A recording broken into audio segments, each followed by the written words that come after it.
Ako si Mengay, ang laging galit na nanay. Welcome to my mini vlog.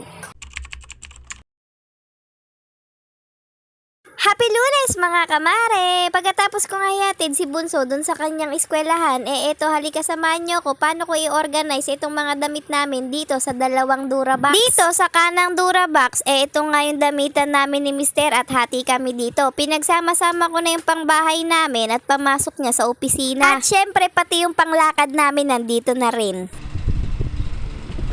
Dito naman sa kaliwan Durabox damitan ng aking mga anak at doon sa pinakababa, doon nga nakalagay yung mga tuwalya namin pati mga jacket. Ganitong pagtutupi nga ang ginawa ko dito sa damitan namin para lahat magkasya. Dati ang tupi ng mga damit namin yung lapat kaso nga lang si Mister pati si Bunso lalo na yung panganay ko pag kumuha ng damit ay Diyos ko pag titignan mo yung cabinet nila lahat magulo.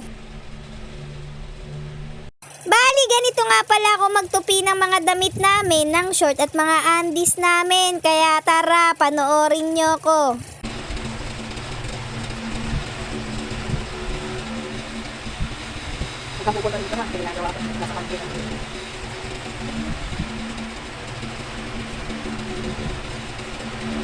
Pagdating nga dito sa short at saka sa pantalon, ganito nga lang ako magtupi. Dito sa short, bali 2 tupi lang ang ginagawa ko at dun sa pantalon niya 3 tupi kasi ang gusto niya dun sa pantalon niya parang planchado pa rin.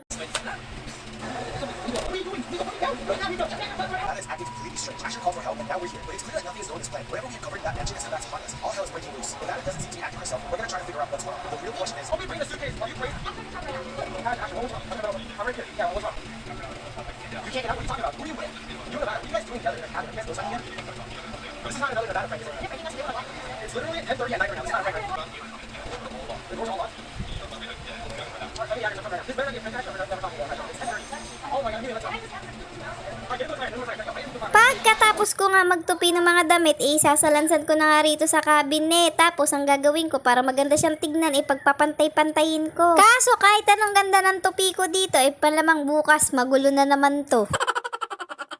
Pero ang kinaganda ng ganitong tupi, marami kang ang mailalagay na damit. Tapos pag kinuha nila, isa lang ang magugulo, hindi madadamay ang lahat. Bali, ito pala yung tinutukoy ko sa inyo kung paano ko nga tinutupi yung mga pantalon ni Mister. Bali, 3 tupi lang to. Gusto niya ganito kasi para hindi nga daw lukot. Dito na nga tayo sa aking drawer mga mare. Pagpasensya nyo na kung halo-halo sila. Itong kanan nga pangbahay ko at itong kaliwa mga pangalis ko. Pero pinagkasya ko na nga sila. Itong nasa dulo, puro dress ko yan. Bali, sa 5 layer nga ng isang Durabox, tagdadalawa kami ni Mister. Tapos yung pinakaibabaw, yun yung mga lalagyanan ng undies namin. Kaya mga mare, suggest lang kung napakadami nyo talagang damit, ganito nga ang gawin yung tupi. Napaka-spacious nito sa ating cabinet. At ayun lang muna mga mare, hanggang dito na lang muna ang aking video. Kaya kita-kita tayo sa susunod ko mini vlog. Bye!